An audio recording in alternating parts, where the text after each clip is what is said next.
Media से गुफ्तगू कर रही हैं। जब शेख मुजीबुर रहमान के घर का गेट टूटा तो बंगाली गैरतमंद कौम थे, उन्होंने मुल्क तोड़ दिया। वो अलग हो गए, वो बच गए। लेकिन मैं ये बताना चाहती हूँ कि हम ये वतन अब नहीं तोड़ेंगे। हम आपको तोड़ेंगे, आपके गुरूर को तोड़ेंगे, आपकी अना को तोड़ेंगे।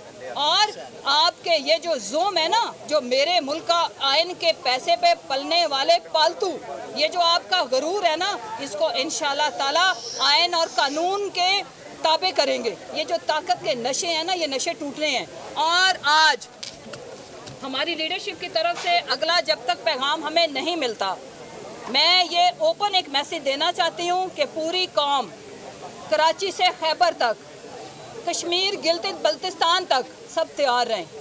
इनफ इज़ इनफ, बहुत हो गया। यहाँ मैं नहर के उस पार खड़ी हूँ, मेरे पास कोई बच्चा अगर खड़ा हुआ है, इन्होंने उस जाऊंगी। वो मैं कोई मरियम हूँ जिसके कहने के ऊपर तुम लोग वो भिगोड़ी, जिसका बाप भिगोड़ा, जिसके भाई भिगोड़े। हम गैरतमंद लोग हैं। मैं इस वतन की गैरतमंद बेटी इसलिए हूँ कि मेरे बाप ने मुझे एक भी लुकमा हराम का नहीं पिलाया।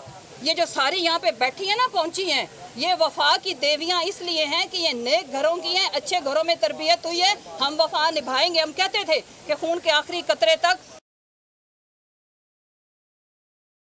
पहुंची हैं, इसकी भी कोई तारीख में मिसाल नहीं मिलती। मैंने अपनी पूरी पार्टी लीडरशिप को कॉल किया, डॉक्टर नाशिन हामिद, उनके साथ विमेन विंग सारी सबसे पहले यहाँ पे पहुंचती हैं।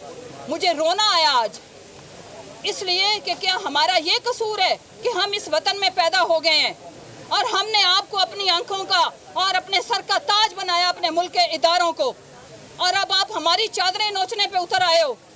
खान साहब की एक अदद बापर्दा बीवी मौजूद थी और कोई नहीं घर में था। तुम में गैरत थी, तुम में हिम्मत थी, तुम में ताकत थी, तो तुम उस वक्त आते जब हम मौजूद थे। हम उस तरफ गए हैं, वहां तक पहुंचे हैं, तो आपने पीछे से धोखा दिया, क्योंकि तुम PTI मुसर्रत जमशेद चीमा मीडिया से गुफ्तगू कर रहे हैं।